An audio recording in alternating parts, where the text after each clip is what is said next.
নমস্কার বন্ধুরা, আমি তুহিন আর আমার কিচেনে আপনাদের সবাইকে স্বাগত।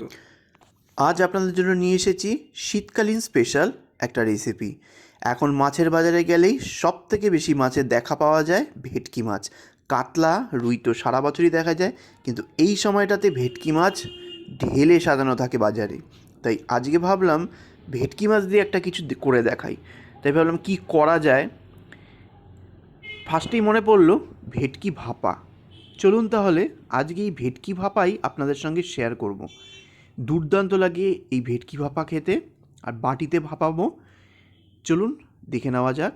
ভেটকি ভাপা বানানোর জন্য প্রথমে যে বাটিটায় আমি ভাপা করব সেই বাটিটাই প্রথমে নিয়ে নেব, কারণ এক্সট্রা আর কোনো বাটি, বাসন, কড়াই কিচ্ছু মারার দরকার নেই। এই বাটিতেই মাছের ম্যারিনেশন হবে, এই বাটিতেই সব মশলা মাখিয়ে ভাপানো হবে, এক বাটিতেই খেল খতম। চলুন দেখে নেওয়া যাক। টিফিন কৌটোটা নিয়ে নিয়েছি, একটু বড় সাইজের টিফিন কৌটো। আর মাছ নিয়ে নেব 8 পিস। গাদা পেটি করে কেটে নিয়েছি, মাছটা একটু বড় ছিল। ওই অ্যারাউন্ড 1 কেজি 600 থেকে 1 কেজি 700-র মধ্যে ছিল।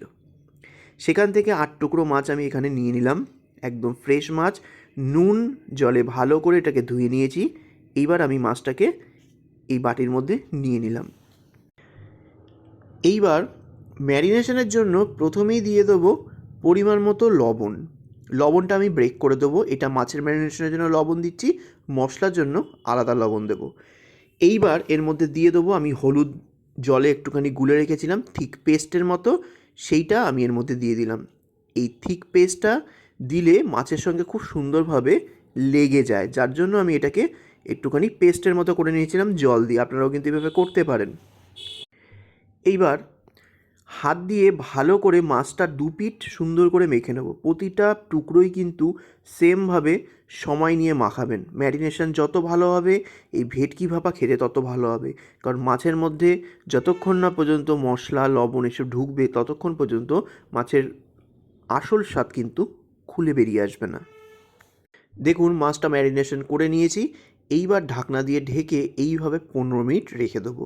15 মিনিট বাদে ফিরে আসছি। 15 মিনিটের মধ্যে চলুন এবার মশলা তৈরি করার কাজটা সেরে ফেলি। ভেটকি ভাপার যে মশলাটা, একটা মিক্সার গ্রাইন্ডার নিয়ে নিয়েছি। প্রথমেই যেটা দিতে হবে 2 চা চামচ কালো সর্ষে। এবার দিয়ে দেবো 1 চা চামচ হলুদ সর্ষে বা সাদা সর্ষে, যেটাই বলুন। আর টেস্টটাকে বাড়ানোর জন্য দিয়ে দেবো 2 চা চামচ পোস্ত দানা। এইবার এটাকে ড্রাই গ্রাইন্ড করে নিতে হবে। ভালো করে ড্রাই গ্রাইন্ড করে নিয়েছি। এইবার দিয়ে দেবো 3টে কাঁচা লঙ্কা। পেস্টের মধ্যে অত্যাধিক লঙ্কা ব্যবহার করছি না, কারণ কিছু লঙ্কা গোটাও দেবো, তার ফ্লেভারটা কিন্তু আবার আলাদা আসে। এইবার মশলার জন্য খুব অল্প পরিমাণে একটুখানি লবণ দিয়ে দেবো। এইবার দিয়ে দেবো পরিমাণ মতো একটু জল। তারপরে দিয়ে দেবো খুবই সামান্য 2 থেকে 3 চিমটে কাশ্মীরি রেড চিলি পাউডার। হলুদের রঙটাকে সুন্দরভাবে বের করে নিয়ে আসতে সাহায্য করে, গোল্ডেন কালারের আসে। এবার এটাকে একদম সুন্দর করে পেস্ট তৈরি করে নিতে হবে, একদম পাতলা নয়, একটু ঘন করে তৈরি করতে হবে। দেখুন আমার একদম থিক পেস্ট রেডি সর্ষে পোস্তর। এইবার যে মাছটা আমি ম্যারিনেশন করে রেখেছিলাম 15 মিনিট ধরে, সেই বাটিটা নিয়ে নিতে হবে।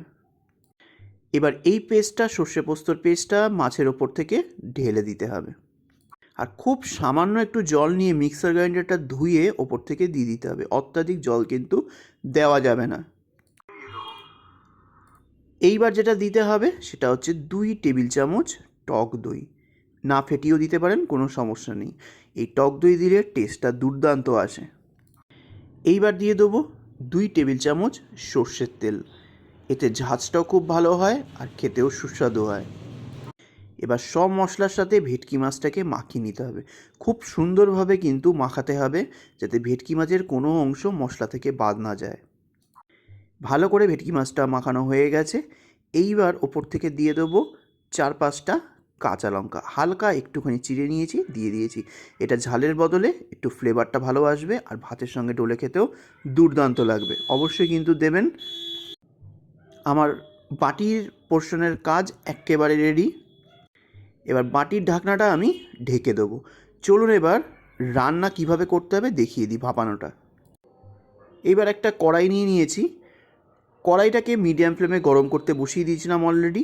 এইবার রেখে দেবো একটা স্ট্যান্ড, গোল রিং, আপনাদের কাছে যেটা থাকবে সেটাই দিতে পারেন। এইবার দিয়ে দেবো পরিমাণ মতো জল, অত্যাধিক জল না, যাতে বাটির কানা অবধি উঠে না আসে। এইবার মাছের বাটিটা ওপরে বসিয়ে দিতে হবে, আর ওপর থেকে ঢাকনা লাগিয়ে মিডিয়াম ফ্লেমে এটাকে ভাপাতে দিতে হবে। ঠিক এইভাবে ঢাকা অবস্থায় মিডিয়াম ফ্লেমে 15 থেকে 20 মিনিট এইভাবেই রাখতে হবে। ঠিক 20 মিনিট পর ফিরে আসছি। ঠিক 20 মিনিট পর ফিরে এসেছি। এইবার ঢাকনা চাপার ভেতর থেকে দেখুন বাটিটা লাফাচ্ছে রীতিমতো, কারণ নিচের জল টকবক করে ফুটছে। এইবার আমি 20 মিনিট পর ঢাকনাটাকে খুলে একবার দেখে নেব যে কতটা ভেপার হয়েছে। এইবার আমি ফ্লেমটাকে কিন্তু অফ করে দেবো, দিয়ে এই অবস্থাতেই 10 মিনিট রেখে দেবো, মানে স্ট্যান্ডিং টাইম। ঠিক 10 মিনিট পর আমি টিফিন বাটিটা কড়াই থেকে তুলে নিয়েছি। এবার ঢাকনাটা খুলে আপনাদেরকে দেখাচ্ছি, দেখুন কত সুন্দর টেক্সচার এসেছে।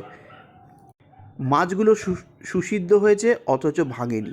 চামচ দিয়ে ইজিলি কিন্তু তুলে আপনারা পরিবেশন করতে পারবেন, যেভাবে আমি তুলে দেখাচ্ছি। আর টাইমটা যদি ঠিকঠাক রাখেন তাহলে কিন্তু পারফেক্ট হবে। আর যদি ছোট সাইজের মাছ হয় 1 কেজির ভেতরে, তাহলে কিন্তু 15 মিনিট ভাপাবেন আর 10 মিনিট স্ট্যান্ডিং টাইম দেবেন। এখানে যেহেতু বড় মাছ তাই আমি 20 মিনিট রেখেছিলাম আর স্ট্যান্ডিং টাইম 10 মিনিট দিয়েছিলাম। রেডি হয়ে গেল দারুণ স্বাদের ভেটকি ভাপা বা ভাপা ভেটকি।